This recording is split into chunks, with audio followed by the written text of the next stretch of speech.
ada rambut panjang gitu loh. Terus ada yang kayak getok pintu gitu. Di posisinya itu kayak diberantakin kucing tapi nggak ada kucing. Ngerti nggak sih? Sekali nampak kaki, langsung nampak kaki gitu. Merinding gue. Wih, seram. Halo guys, assalamualaikum warahmatullahi wabarakatuh. Selamat siang buat teman-teman semuanya. Udah pada makan siang belum? Udah. Sebelumnya perkenalkan, nama saya Egy Zahra Aryadi, bisa dipanggil Kak Zahra. Dan untuk rekan saya, Perkenalkan, nama saya Nabila. Sebagai pembawa podcast hari ini. hari ini kita kedatangan narasumber. Namanya Kak Fiona. Satu lagi Bang Ilham. Jadi di sini kita mau ngapain nih sekarang? Di sini kita kayak mau bincang-bincang horor aja nggak sih, sedikit-sedikit gitu? Atau dari kakak-kakaknya atau Ada abangnya ada pengalaman pengalaman gitu? Banyak sih, karena kan kayak yang kita tahu Indonesia itu kental banget ya sama cerita-cerita horornya. Atau mau kakak atau saya duluan nih yang cerita? Siapa ya? Kakak aja ya. Kakak aja Boleh. saya dari narasumbernya ya. Jadi tuh awalnya tuh ceritanya tuh waktu aku magang kan. Jadi dulu tuh aku SMK jurusan akuntansi. Pernah magang di salah satu kantor pajak swasta di Pekanbaru. Jadi awalnya tuh kayak nggak ada masalah gitu loh, kayak normal-normal aja sebulan 2 bulan. Tapi makin kesini tuh aku merasa kantor aku magang ini kayak aneh. Aneh yang gimana tuh kak? Kan aku tiap pagi itu kan disuruh piket ya ruangan itu, jadi anak-anak magang gantian, kami yang anak-anak magang itu disuruh nyapu bersihkan ruangan magang itu. Nah jadi di dalam ruangan itu tuh satu ruangan tuh ada 4 orang. Nah jadi ada kakak magangku 2 orang sama aku sama temanku berdua. Nah kami semua cewek semua tuh di dalam situ. Tapi yang herannya itu kenapa setiap aku lagi nyapu pagi-pagi tuh ada rambut panjang gitu loh. Rambut panjang kayak Itu jam gimana? berapa kak? Pagi jam-jam 6:30 gitu lah. Oh, baru datang gitu ya? Iya, jadi kan langsung nyapu tuh. Nah, yang bikin herannya tuh di dalam ruangan itu tuh kan kami cewek berempat, nggak ada yang punya rambut sepanjang itu. Maksudnya tuh rambut panjang dia berdiri atau gimana kak? Rambut panjang rontok gitu loh, Oh, rambut rambut panjang rontok, tapi kayak rambut terawat gitu. Kalau mau dibilang rambut bosnya nggak mungkin sih, karena bosnya tuh jarang banget gitu masuk ke ruangan kami, kan beda ruangan. Nggak mungkin setiap rontokan rambutnya itu ada di sudut-sudut ruangan. Tapi emang sebelum kakak magang di sana nggak ada dengar cerita gitu dari orang-orang sekitar atau kakak-kakak yang kerja di sana? Nggak ada sih, tapi kayaknya mereka kayak nutupin gitu biar nggak pada takut tuh anak magangnya kan. Nah jadi pada waktu itu kan, jadi aku cerita nih ke kakak magangku. Aku bilang, kak kok aku tiap pagi nemuin rambut ya kayak aneh aja, nggak mungkin nih rambut bosnya gitu kan. Terus dia nanya, loh serius? Kata dia, iya sebenarnya sih nggak pertama kali kejadian kayak gini nih, anak magang sebelumnya juga pernah, kata dia. Nah dari situ terbongkar lah kalau ternyata memang kejadian horor di tempat magang aku tuh bukan yang pertama kali di angkatan aku yang magang di situ. Oh jadi udah sering kayak hal-hal mistis gitu ya udah kak? sering banget. Angkatan kakak sebelumnya yang magang situ nggak ada ngasih tau gitu? Nggak ada karena kan COVID ya, jadi nggak ketemu. Oh iya covid waktu itu ya? COVID Itu perkiraan tahun 2020 nggak sih? 2020 2021 deh 21 kayaknya. Nah jadi kan di situ tuh yang punya kantor itu kan Cina ya, sama kakak magang aku yang 2 orang dalam ruangan sama aku ini kan dia non muslim ya. Iya. Jadi yang sholat itu cuman aku sama teman magangku, sama ada 2 orang kakak magang tapi dia beda ruangan sama kami. Itu kami semua pakai jilbab semua. Nah jadi pas temenku lagi sholat itu di ruangan belakang di dekat ruang arsip, dia katanya tuh digangguin gitu. Lagi Dia sholat? Iya lagi sholat gitu. Ih, bisa-bisanya ya lagi beribadah gitu. Iya digangguin. Kadang ditiup lah telinganya atau diketok-ketok jendelanya. Jadi dia tuh nggak fokus gitu sholatnya kan. Jadi sampailah dia ngadu ke kakak magang kami. Terus ternyata bos kami tuh denger cerita yang kayak gitu. Tapi bos kami tuh nggak percaya cerita-cerita kayak gitu tuh. kayak menulikan telinga gitu Iya, lah. soalnya dia bilang kan nggak mungkin sih, soalnya saya juga di kantor sampai jam 1 katanya dia kayak gitu, nggak pernah tuh diganggu. Ya gimana, nggak tahu juga kan. Jadi kayak itu, jadi terus juga aku sering sakit sih semenjak magang di situ tuh. Sering demam, mungkin bawaan dari situ ya. Terus nggak enak bawaannya di situ, hawanya tuh beda gitu loh. Mungkin aura di sana kayak gede gitu Mas. Mungkin apalagi tuh kalau misalnya kita mau ke apa ya, ke toilet itu pasti perasaannya nggak enak banget. Oh iya, ada juga temen aku Kak, katanya Apa? dia magang di situ kan. Heeh. Katanya toiletnya tuh kan gelap kan? Iya. Gelap terus pintunya seng ya? Iya. Iya kan, seng kan? Heeh. Itu suka kekunci sendiri nggak sih katanya? Atau saya dia yang cerita sih waktu itu ke aku. Kalau soal itu sih aku nggak tahu, soalnya aku seringnya pakai WC yang di dalam. Kalau yang di luar jarang, soalnya karena memang serem yang di luar itu, jadi aku takut. Atau udah Kak? Ya. Atau Bang Ilham ada cerita lagi tentang pengalamannya?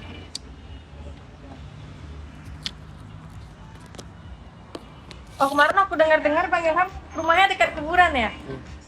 Dekat kali, samping, di atas, di kiri, di kanan ada. Emang daerah mana rumahnya? Rawang. Sawang. Oh ya, jadi Bang Ilham di sini itu ngerantau ya? Ya, rantau kuliah. Kuliah di mana Mas? Di UMBRI, Universitas Muhammadiyah Riau. Maksudnya itu kan rumahnya kan dekat kuburan kan? Ada nggak pengalaman mistis atau horor gitu? Ada, Bisa diceritain nggak Bang? banyak. Coba salah satu. Pengalaman horor salah satunya pas di malam Jumat. Karena aku keluar sama kawanku kan, main gitu. Tuh dia nganter aku jam-jam sekitaran jam 1:30 atau jam 12-an lah malam. Pas di situ orang baru siap nguburin gitu. Oh ada Nguburin orang baru malam-malam? meninggal. Malam-malam? Iya. Jam 12 malam? Gimana ceritanya nguburin mayat malam-malam? Ya gitu. Terus? Ya kan situ rame, kondisinya rame kan. Nah balik gitu, saya balik. Pas di rumah tuh lampu depannya tuh kayak mati gitu, putus Lampu rumah Abang? Lampunya putus. Terus selang nggak berapa menit lah, karena aku mau tidur. Terus ada yang kayak ketok pintu gitu. Posisi kamar Abang gimana?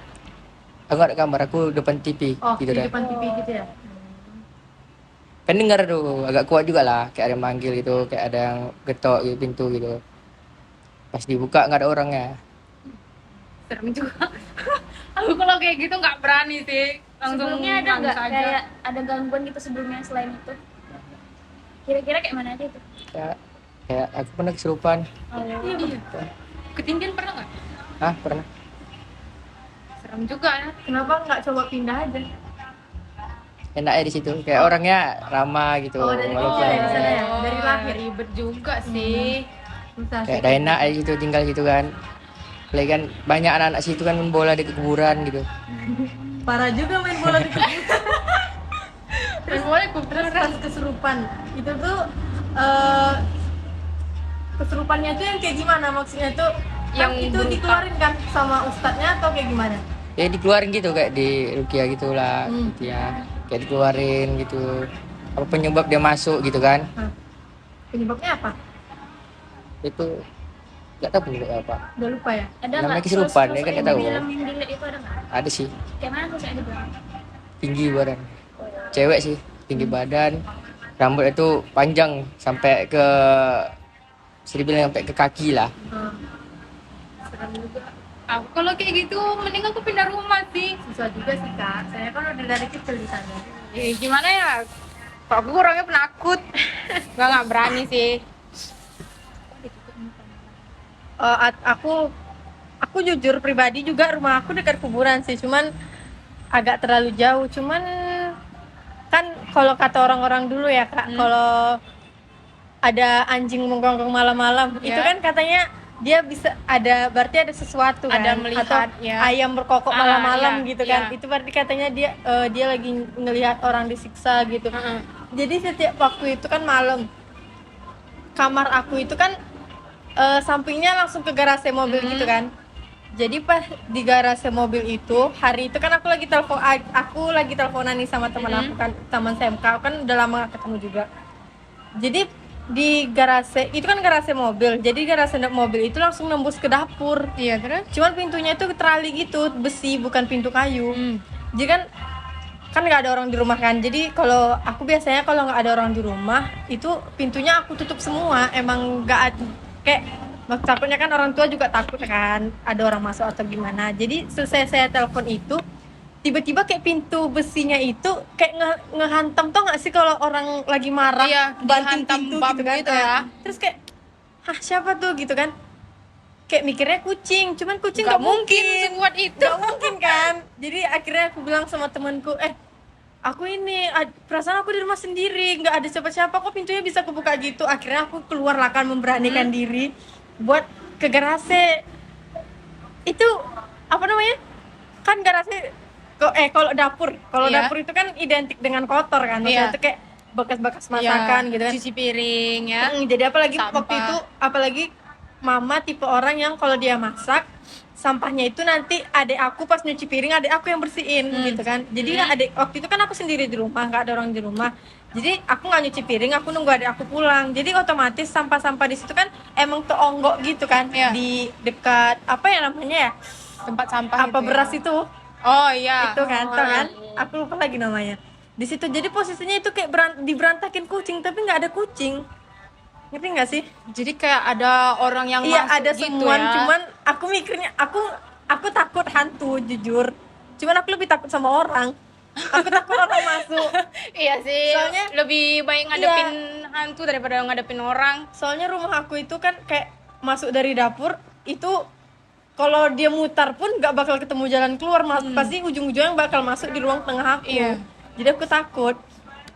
Banyak sih, apalagi di atas rumahku di lantai 2 kan. Itu kan lantai 2 rumah aku itu Kosong ya? kosong. Dia sebenarnya untuk ini sih, untuk nyimpen-nyimpen barang gitu kan. Apalagi ayah aku suka ini modif mobil kan. Iya. Barang-barang itu ditaruh di atas. Cuman di sana kayak sekali seminggu doang, sekali seminggu ke atas jemur kain kan. Aku nyuci baju kan sekali seminggu gitu kan. Cuman kayak kalau di atas itu hawanya udah beda gitu. Kayak kalau dalam rumah kan adem gitu, dingin gitu kan. Cuman kalau udah ke atas itu hawanya panas aja gitu.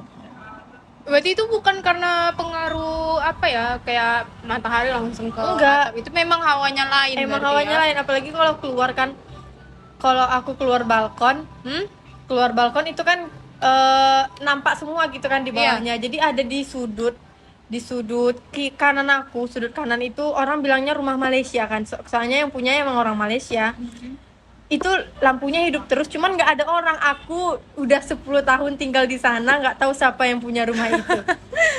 Cuman kayak tiap tahun pasti kayak rumah itu ada yang berbeda, kayak catnya berubah. Awalnya itu pas aku kan tinggal di sana 2009 kan, baru pindah kan.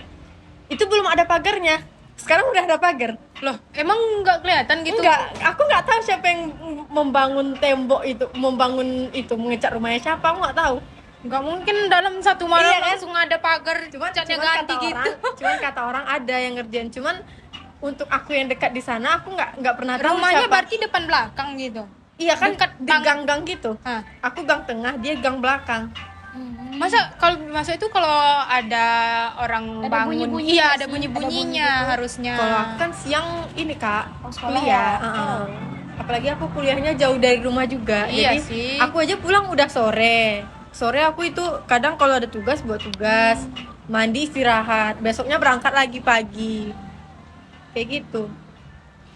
Apalagi itu rumahnya itu kan kalau dari balkon rumah aku kan udah kelihatan kan.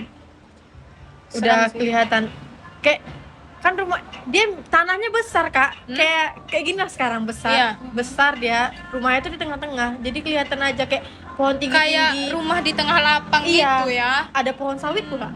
Oh itu mungkin tuh soalnya kan banyak cerita ya, kayak yang makhluk-makhluk halus gitu tuh. Sebenarnya kalau Makhluk-makhluk halus tuh suka di pohon-pohon besar gitu iya. sih. Sebenarnya kalau diceritain panjang sih Kak, cuman durasinya mungkin nggak cukup. Kalau aku sih dulu pernah ya, waktu SMP. Dulu kan SMP kan baru-baru kenal kayak lagu-lagu Korea gitu. Iya. Dan suka tuh dance di depan kaca cermin gitu kan. Jadi posisi itu mau azan maghrib gitu. Pas mau azan maghrib tuh aku kayak apa sih, kayak malas-malas mau mulai sholat gitu. Oh, Tunggu dimarahin dulu gitu kan. Biasalah anak muda. Biasa lah ya kan, baru-baru puber gitu. Iya, terus? Terus pas aku lagi kayak apa sih nari gitu kan, aku buka tutup gitu kacanya. Jendela. Sampai iya enggak kaca lemari lemari. gitu. Nah, aku buka tutup kan ngarah langsung ke pintu. Pintu. Dekat pintu itu ada kayak kipas angin. Nah, Berarti di kaca lemari itu ada cermin. ada. Oh. Jadi buka tutup gitu kayak aku mau nengok ke arah lain juga gitu Iya, sambil iya, nari iya. gitu kan. Pas mau ke arah situ tuh pas kali nampak kaki, langsung nampak kaki gitu. Merinding gue. bentuknya. Wih, seram. Situ kakinya kayak apa sih? Kayak anak kecil, kayak cantik aja gitu bentuknya. Betulan merinding.